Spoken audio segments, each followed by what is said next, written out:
Els indians enriquits a Amèrica o a les Filipines tornaven a Catalunya al llarg del segle XIX amb capitals que els permetien comprar grans finques en el moment de la desamortització dels béns eclesiàstics.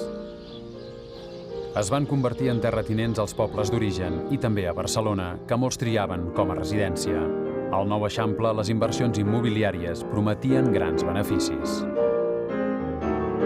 Des d'uns modestos orígens en el comerç marítim, el negoci d'ultramar havia donat pas a grans xarxes empresarials, com la que controlava des de Barcelona el poderós Antonio López, primer marquès de Comillas. Les guerres a Cuba i les Filipines van multiplicar els seus guanys gràcies al monopoli del transport de tropes. Els americanos més rics, com Josep Xifré o Alsamar, van deixar un llegat d'hospitals, escoles o esglésies. Alguns atribuïen les obres benèfiques a la mala consciència pel tràfic negrer. Els interrogants sobre l'origen de fortunes creades en poc temps sovint enfosquien el destacat paper històric dels indians.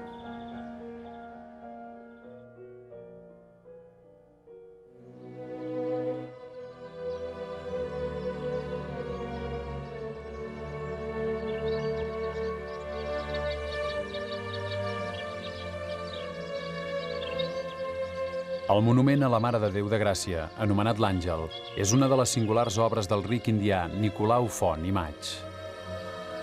Se'l coneixia per Conde de Jaruco per la seva gran riquesa. Fa un segle va convertir l'antic convent de Sant Pere del Bosc, a Lloret de Mar, en el seu feu particular. De jove, Nicolau Font va anar a Cuba, on el seu oncle tenia plantacions de sucre a Jaruco, a prop de l'Havana. Ell a Cuba va anar no a fer cap fortuna, sinó a heredar ja una fortuna.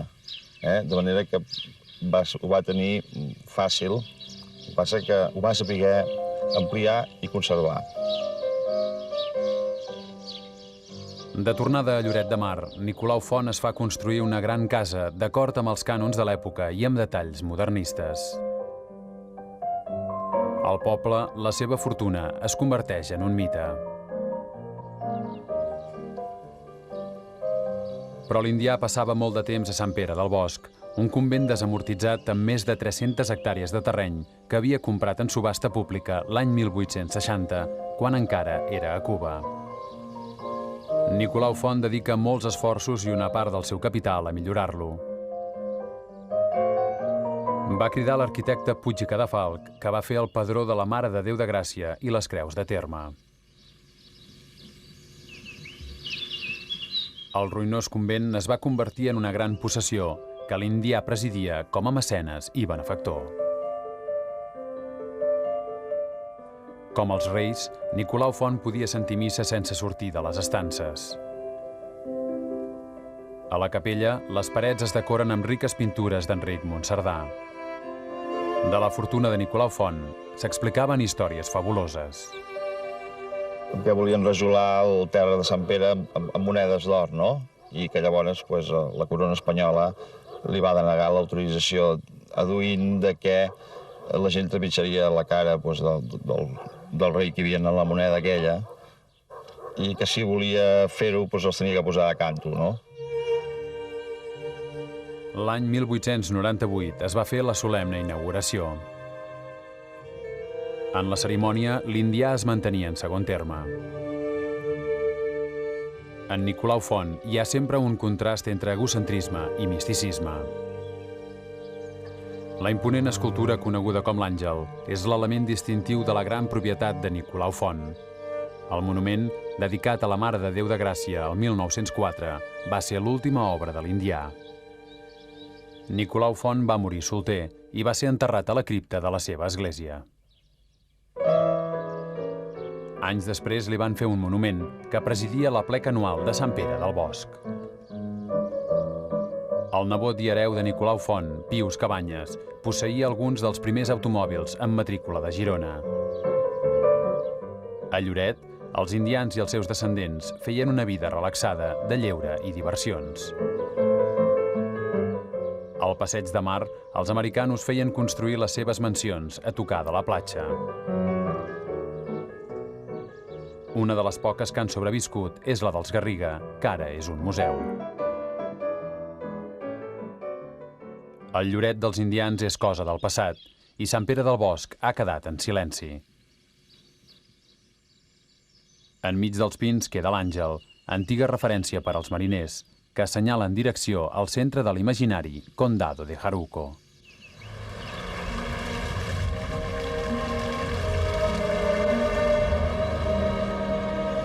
En la primera meitat del segle XIX, Josep Xifré, un indià nascut a Arenys de Mar que havia fet fortuna a Cuba i als Estats Units, va arribar a Barcelona amb un immens capital i grans projectes immobiliaris. Els porxos d'en Xifré, acabats l'any 1837 i plens de simbologia colonial, eren un gran conjunt d'habitatges que seguia els models d'urbanització que s'imposaven a París. Va marcar la pauta per a l'arquitectura de Barcelona. Al cap d'uns anys, els germans Vidal Quadras, banquers sitgetans també retornats de Cuba, van aixecar l'immoble bessó. Així va començar la intervenció dels indians en el desenvolupament urbanístic de la Barcelona del 800.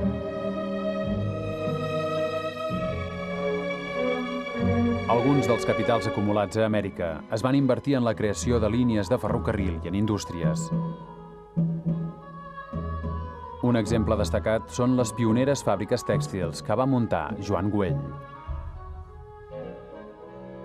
Fill d'un navilier de Torredembarra, Joan Güell havia creat la base de la seva fortuna amb arriscades operacions comercials a l'Havana. A Catalunya es va convertir en un personatge decisiu en la política i l'economia.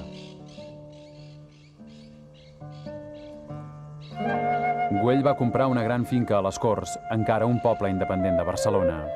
Va traçar uns jardins clàssics amb gran quantitat d'arbres i va posar-hi fonts i escultures de tema mitològic a la manera dels aristòcrates.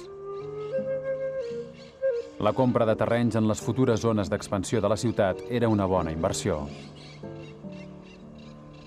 L'arribada dels capitals d'Amèrica va coincidir amb la desamortització de grans propietats que havien estat de l'Església i els indians en van comprar moltes. En el lloc principal de la gran finca de les Corts, Joan Güell va fer construir una casa d'estil neoclàssic, amb àmplies galeries cobertes. Amb palmes i balancins, tot feia recordar les cases colonials antillanes.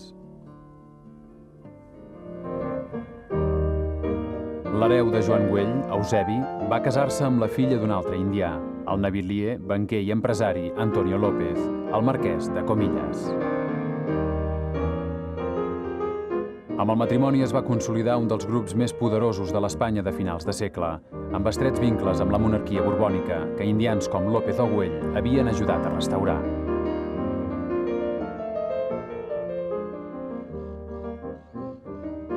Eusebi Güell va ampliar fins a 30 hectàrees la seva finca, que acabaria sent la residència reial a Barcelona.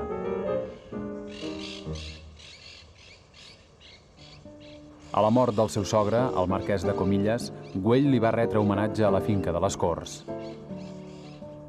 El Jardí de les Hespèrides el van dissenyar Antoni Gaudí, l'arquitecte dels Güell, i mossèn Cinto Verdaguer, capellà de l'empresa naviliera d'Antonio López.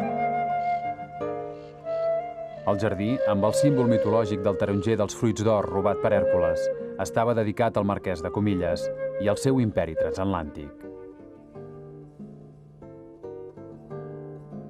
El comte de Güell va fer a Gaudí un altre encàrrec, lligat amb l'expansió de la ciutat, la urbanització del Parc Güell, un turó que havia comprat a Salvador Samà, segon marquès de Marianao, hereu d'una altra gran fortuna indiana.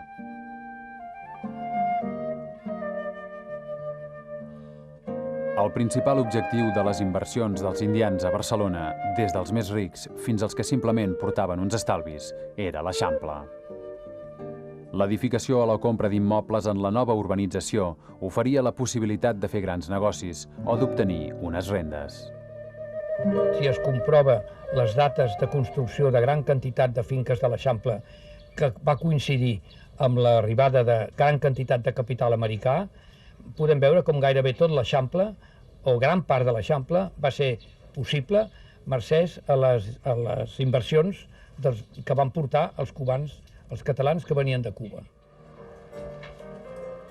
Els indians mantenien interessos a ultramar, però en acostar-se a la fi de les colònies, cada cop portaven més capital a la península i l'invertien en la construcció o la compra d'habitatges. Així ho va fer Josep Marí, en tornar, l'any 1890.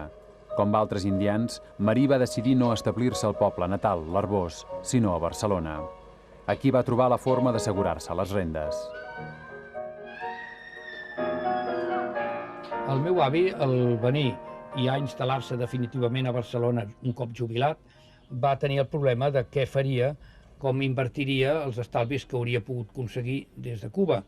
I, estudiant, va arribar a la conclusió que el millor era adquirir, cosa que en aquells moments es feia molt, una finca, una casa acabada de construir a l'Eixample. I la inversió va ser, efectivament, molt interessant, tant és així que des de llavors sempre hem seguit habitant la mateixa família a la casa.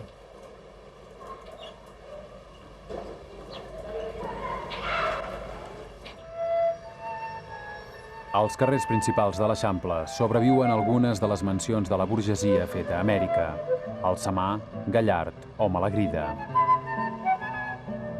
A la façana del seu palau, al Passeig de Gràcia, l'olotí Manuel Malagrida, propietari d'una fàbrica de cigarretes a l'Argentina, va posar un àguila com a símbol d'Espanya i un còndor dels Andes, a més d'altres referències que volien ser un testimoni en pedra de l'origen indià de la seva fortuna.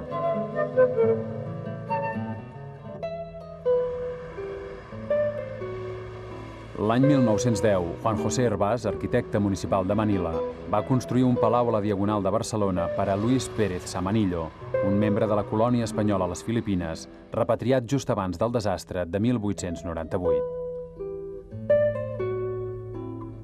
La casa Pérez Samanillo es va fer amb una gran sumptuositat, des de la monumental escala de marbre que portava als pisos superiors fins a la decoració modernista dels salons. A tots els espais de la casa es conserven rics treballs d'ebenisteria, pintura i vitrall. Cada habitació es va decorar amb un estil diferent, com el saló enteixinat amb diversos motius que evoquen l'Extrem Orient.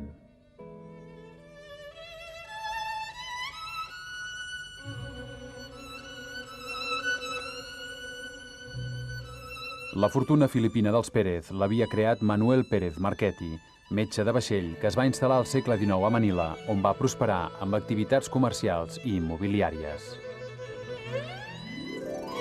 A les Filipines, la colònia espanyola era molt més petita que Amèrica, però va generar una classe privilegiada al voltant de la poderosa Companyia de Tabacos de Filipines, fundada per Antonio López, el marquès de Comillas. De tota manera, la presència colonial espanyola a l'arxipèlag tenia els dies comptats. Antes del 98 ya se respiraba un aire de malestar en Manila y de insurrección, y entonces esto les hizo empezar a pensar que tal vez había llegado el momento de volver a España, ¿no? Y claro, viniendo de las Filipinas, donde todo es tan grande, las casas ahí son tan grandes, los jardines son grandes, no se les ocurrió no hacerse una casa tan grande, les salió grande. A la casa de la Diagonal, els Pérez Samanillo feien la seva vida de gran burgesia. La família no tenia arrels a Barcelona, però s'hi va instal·lar perquè a la ciutat hi havia la seu de les grans empreses colonials espanyoles i era el principal port cap a les Filipines. Nascuts a Manila, els germans Pérez Samanillo hi van mantenir negocis malgrat la inestabilitat a les illes. A Barcelona, Luis Pérez feia vida de rendista. Va viure a distància la fi traumàtica de la colònia. Que le preocupó mucho todo el final, cómo acabó lo de la dominación española en Filipinas. Podía haber terminado de otra manera, menos dramática después de 300 años. El palauet va ser el símbol de la família fins que Luis Pérez va morir assassinat durant la Guerra Civil. Ara, la casa és la seu d'un club exclusiu. De les últimes colònies d'ultramar arribaven els indians, alguns amb un poder econòmic extraordinari. Josep Gallard, que havia tornat de Puerto Rico l'any 1885, va encarregar a l'arquitecte August Font la construcció d'una residència d'estiu a Horta. Amb 80 metres de façana, la casa, feta a l'estil dels castells francesos, volia ser un testimoni de grandesa. La rodejaven grans jardins amb palmeres, estanys i sortidors, seguint en 3 nivells el pendent de la serra de Collserola. Les Heures era com un castell de conte, sobretot quan en il·luminar-se de nit era visible des de molt lluny. Josep Gallard Forgas, nascut a l'Empordà, era senador vitalici per Puerto Rico, on tenia grans explotacions sucreres. Va tornar a Catalunya quan ja trontollava l'imperi colonial espanyol, del qual era un gran defensor, com la majoria dels indians. A Barcelona va augmentar la seva fortuna amb una flota de vapors. Els jardins i els salons del Palau de les Heures es van anar omplint d'obres d'art. Gallard va morir l'any 1898 sense poder disfrutar gaire de la seva residència. Aquest va ser el paradoxal destí de molts indians, que van fer de l'arquitectura el símbol del seu ascens social.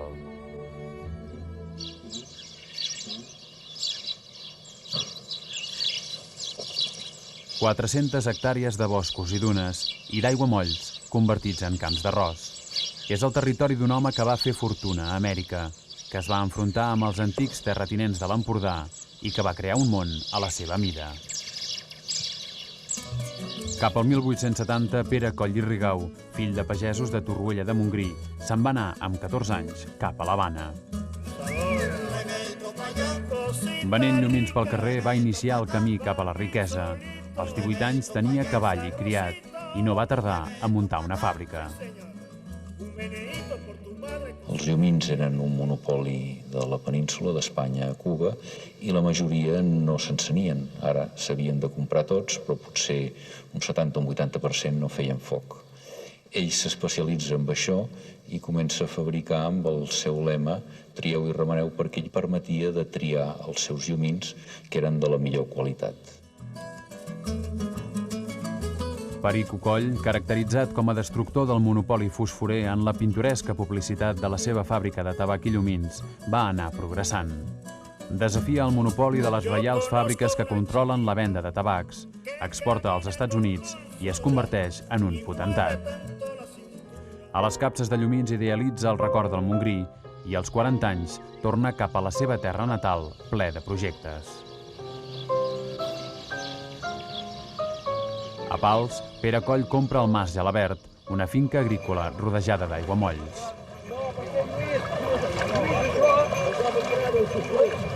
Vol introduir el conreu de l'arròs, abandonat des de feia un segle per por de la malària. Agafa molts treballadors i obté els permisos, però aviat es troba amb l'oposició dels grans propietaris de la zona. Recelen de l'americano, que qüestiona el seu poder gairebé feudal, i fan campanya contra ell. Les famílies tradicionals estaven encapçalades pel marquès de Robert i realment eren de tradició monàrquica. En canvi, el meu besavi, en Pere Coll i Rigau, era de tradició més aviat republicana. I llavors, el conreu de l'arròs va ser una mica la bandera que va enfrontar les dues tendències. I quan va obtenir la darrera de les autoritzacions, es va muntar per motius polítics un aldarull tremendo i fins i tot li van apedregar la casa que ell tenia perquè deien que amb això, pel conreu de l'arròs, ell portaria la gent al cementiri.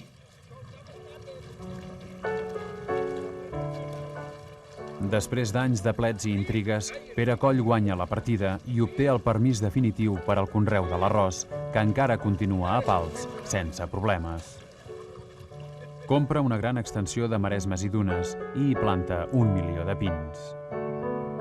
Des del Mas Gelabert dirigeix el seu petit imperi. Ell controlava que hi ha una gran terrassa i tenia uns prismàtics i li agradava molt controlar les feines del camp.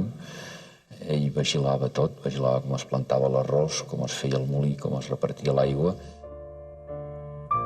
Pere Coll, convertit en un patriarca, passa la meitat de l'any a Cuba, on té finques i mines conservades per la família Coll fins a la revolució de Fidel Castro. A Pals, l'indià hi projecta una casa d'estil colonial, però va morir abans que fos acabada pel seu fill. Passades 3 generacions, la família ha conservat bona part del patrimoni creat a l'Empordà per Pere Coll i Rigal.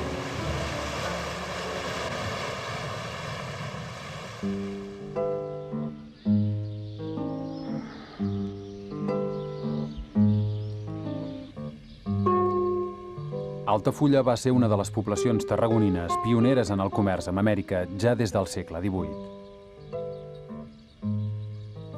La majoria de famílies benestants aportaven capitals a la càrrega dels vaixells que creuaven l'Atlàntic. Sovint s'associaven entre si o bé hi enviaven algun membre a negociar directament.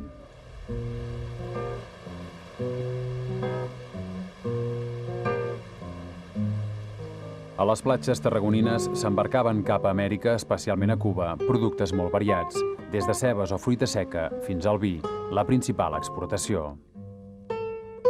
Van aparèixer molts tallers on es feien botes. Hi havia una gran activitat al voltant del comerç marítim que repercutia en tota la comarca.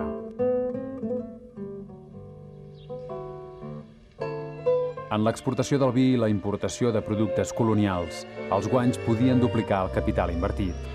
A Torredembarra, els negociants enriquits es feien cases que sobresortien de la mitjana per destacar el seu ascens social. Els Gibert formaven un clan familiar amb diverses cases a Torredembarra.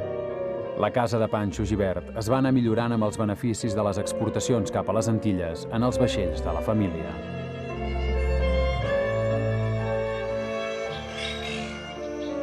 Com altres americanos, vivien a Barcelona i passaven els plàcids estius a les cases del poble, amb jardins i patis porxats. Tenien servents de raça negra, un signe de distinció del gust dels indians. La presència d'aquests criats va donar peu a moltes anècdotes, més o menys versemblants. Explicava el Joselito que una vegada el seu avi estava al port de Barcelona, a la plaça de Sant Sebastià, i va veure un descarregament de negres. I ell anava amb un criat negre. I que va començar, «Ai, amito mío, cómpralo, cómpralo, que el que és mi hermano, és mi hermano». Això és una vergonya de la raça blanca, però va ser així.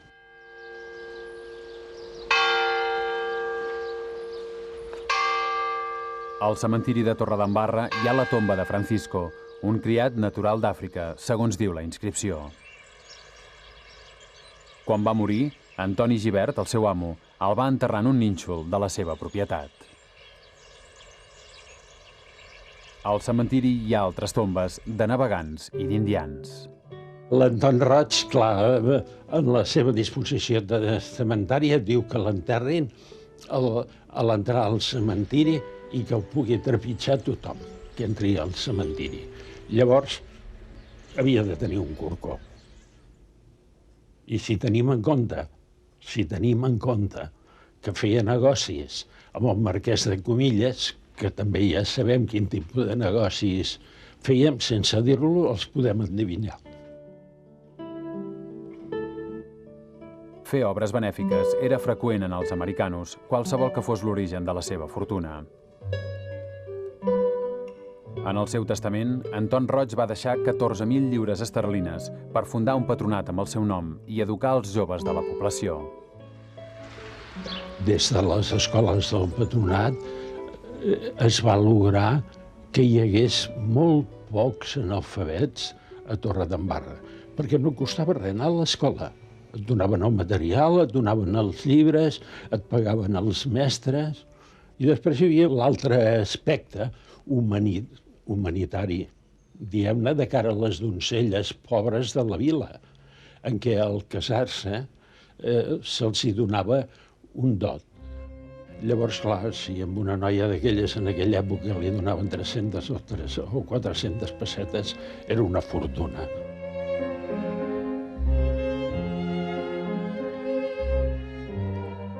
Malgrat la pèrdua de valor de les rendes del llegat, la institució del dot s'ha conservat de forma simbòlica i continua lliurant-se anualment al luxós saló d'actes del Patronat, presidit pel retrat de l'indià.